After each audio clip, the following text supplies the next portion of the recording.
Selamat malam. Assalamualaikum warahmatullahi wabarakatuh. Salam sejahtera, Om Swastiastu, Namo Buddhaya, salam kebajikan dan salam sejahtera untuk kita semuanya. Sahabat-sahabat, para aktivis, para mahasiswa dan semuanya, kita kemarin sempat membicarakan soal pilkada atau pemilihan kepala daerah.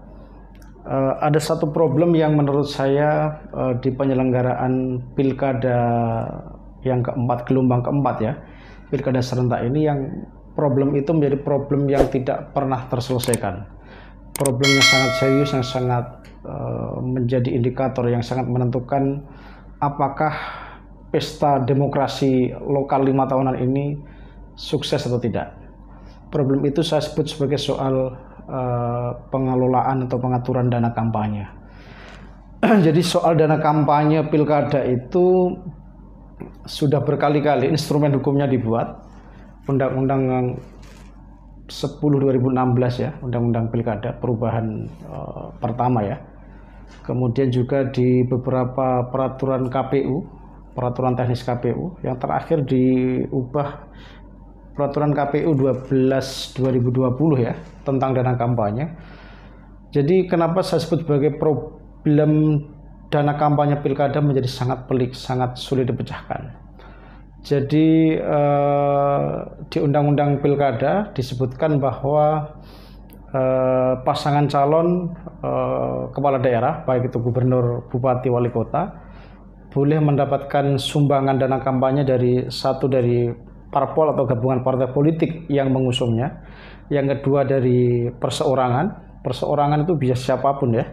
Yang ketiga dari kelompok apapun, kelompok ormas, kelompok NGO, kelompok apapun, sepanjang dia bisa membuktikan bentuk organisasi dari badan yang berbadan hukum. Yang ketiga, kemudian yang berikutnya adalah sumbangan dana kampanye bisa berasal dari badan hukum swasta.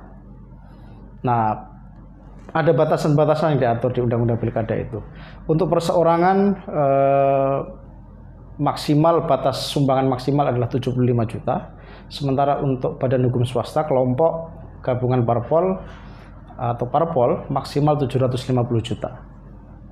Ini sekilas tidak masalah ya. Kenapa ada limitasi, ada batasan soal dana kampanye, sumbangan dana kampanye.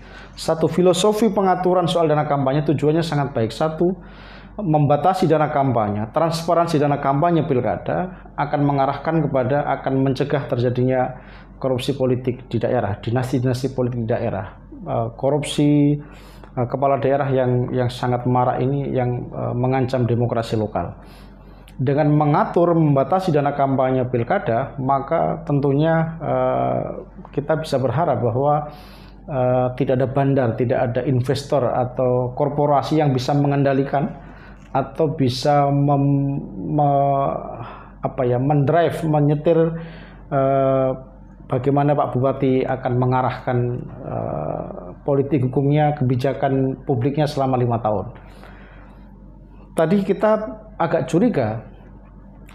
Dulu memang pernah batasan perseorangan 50 juta perseorangan maksimal ya. Kemudian korporasi, badan hukum swasta, kelompok dan partai politik maksimal 500 juta. Kita agak kesulitan memahami logika angka-angka dana kampanye ini. Kemungkinan akan ada korporasi kontraktor yang dia bisa menyumbang kepada calon kandidat kepala daerah ini lebih di atas angka yang diatur oleh Undang-Undang Pilkada. Masa sih sekelas pengusaha tambang nasional dia ikut bermain di pemilihan kepala daerah hanya menyumbang 500 juta, 300 juta? Tidak masuk akal. Masa sih parpol hanya mengeluarkan uang 500 juta atau 750 juta ya? Ini logika ini harus kita bongkar. Jadi apakah kita akan mendorong perubahan Undang-Undang Pilkada soal pembatasan dana kampanye diperbesar, atau yang terpenting adalah penegakan hukum, pelanggaran terhadap kepatuhan terhadap pelaporan dana kampanye. Ini hal yang masih rumit juga. Tetapi yang kita perlu berikan solusi begini, bahwa yang kita tawarkan bahwa di Undang-Undang Pilkada dan Peraturan KPU soal dana kampanye, bahwa pasangan calon wajib punya rekening khusus dana kampanye, yang itu harus dilaporkan kepada KPU, Bawaslu, dan bisa diakses oleh publik.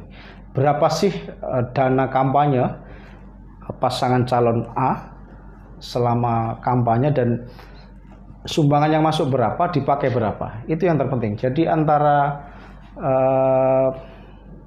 pemasukan, sumbangan yang masuk dengan belanja untuk kampanye harus rasional, harus relevan, harus ekuivalen ya. Selama ini 4 kali gelombang pilkada serentak ini ada problem semacam itu. Yang dilaporkan oleh pasangan calon itu hanya sumbangan-sumbangan kecil, sumbangan-sumbangan perseorangan, sumbangan-sumbangan lembaga, kelompok atau korporasi yang di bawah ketentuan limitasi batasan dana kampanye. Tapi di luar itu pasangan calon ada rekening yang ilegal, rekening pribadi, rekening suami istri, rekening anak, rekening tim sukses atau penghubung atau tim pemenangan ya. Itu yang tidak pernah dilaporkan. Justru itulah yang menjadi problem kita. Bagaimana penegak hukum, penyelenggara pemilu, KPUD, KPU, Bawaslu bisa mengawasi rekening di luar rekening khusus yang didaftarkan ke KPU ini. Saya kira ada banyak kandidat calon yang dia melaporkan kepada KPU laporan awal dana kampanye, LADK ya, laporan awal dana kampanye, laporan penerimaan sumbangan ya, dana kampanye, LPSDK, kemudian LPPDK yang terakhir, laporan penerimaan dan pengeluaran ya, dana kampanye. Jadi 3 laporan itu yang harus diselesaikan, tapi ini hanya sifatnya formalitas. Tidak pernah benar-benar serius. Semua kandidat, semua pasangan calon, 700-an lebih yang tahun ini akan berkontestasi, berebut jabatan kepala daerah di Pilkada serentak 6 Desember mendatang. Ini tidak pernah yang benar-benar serius mau melaporkan soal berapa sumbangan yang masuk ke timnya, berapa belanja untuk kampanye, dan berapa penerimaan dan pengeluaran yang benar-benar seimbang. Selama ini tidak pernah ada kepatuhan yang baik. Yang penting ada laporan kepada KPU lewat rekening khusus yang resmi pasangan, itu dianggap sudah patuh. Tetapi substansi soal pembatasan dana kampanye tidak pernah kita dapatkan. Jadi sekali lagi, ini potensi dana kampanye yang tidak transparan, dana kampanye yang seperti siluman, seperti para penyumbang gelap, para penyumbang misterius ini. Ada orang nyumbang 5 miliar, tidak tahu identitasnya, tidak bisa dilacak oleh KPU, oleh Bawaslu, karena mereka tidak menyumbang melalui rekening khusus, tidak resmi. Dia kelompok mana, partai apa, perusahaan apa, pengusaha apa, alamatnya mana, sektor bisnisnya di bidang apa, kenapa nyumbang lebih banyak, tidak pernah terlacak itu. Karena penyumbang maupun calon kandidat ini sama-sama tidak mau terbuka soal sumbangan-sumbangan yang bombastis, yang tingkatnya sudah miliaran, mungkin puluhan ratusan miliar, yang itu adalah bandar, dia adalah aktor utama di balik menangnya kandidat calon kepala daerah itu. Jadi sekali lagi ada banyak contoh. Saya pernah wawancara dengan asosiasi kontraktor di salah satu kabupaten di Jawa Tengah. Jadi ada parpol yang anggota parpol pengusung calon kepala daerah di Jawa Tengah ini mendatangi salah satu kontraktor yang menjadi pengurus asosiasi jasa konstruksi di daerah itu, agar memberikan dana untuk membantu pemenangan calon bupati. Apa sih imbalannya kok para kontraktor mau? Para kontraktor ini pasti kesulitan memenangkan tender-tender pemerintah, pembangunan gedung rumah sakit di daerah, pembangunan infrastruktur jalan. Itu para kontraktor ini butuh backing, butuh jalan tol agar dia menang tender. Kontraktornya butuh dukungan ketika nanti ikut tender pembangunan konstruksi. Sebaliknya parpol dan para calon kepala daerah juga butuh dana segar, fresh money untuk pemenangan pilkada. Maka ketemu dong para kontraktor dengan parpol, dengan para kandidat ini ketemu. Dan ini saya kira bukan hal yang baru di semua daerah. Para kontraktor butuh dekat dengan elit politik lokal, sementara elit politik lokal, parpol dan calon kepala daerah butuh dana yang mudah diakses. Dana itu ada di para kontraktor, para pemborong dan sebagainya. Hari ini di salah satu kabupaten juga, bahkan ada taipan papan atas dari Jakarta yang juga ikut berinvestasi mendanai salah satu calon kepala daerah di pantai selatan ini ya. Dan itu pasti bombastis nilainya, karena dengan alasan akan membangun jalur selatan Jawa, baik Jawa sebagai selatan, karena pariwisatanya akan menjadi sangat menarik. Akhirnya taipan dari Jakarta ini ikut menjadi bandar, mendanai salah satu kandidat ini. Jadi sekali lagi ini problem-problem soal dana kampanye pemilihan kepala daerah.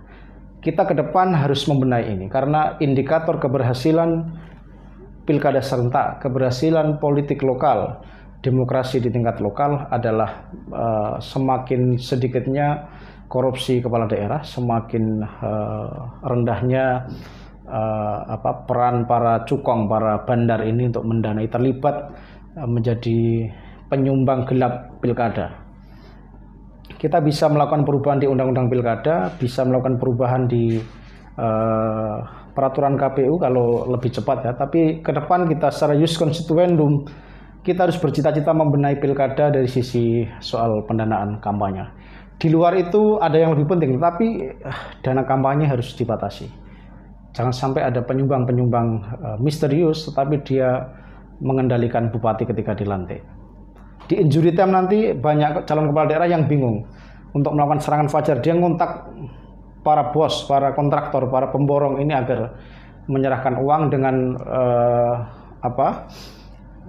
dengan barter politik. Suatu saat kalau dia dilantik jadi kepala daerah, jadi bupati, izin tambang pasir, izin usaha tambak udang dan sebagainya seperti di kasus beberapa daerah ini akan dipermudah.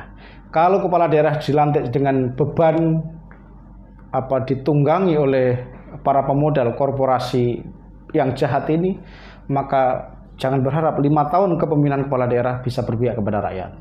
Sekian, Assalamualaikum warahmatullahi wabarakatuh.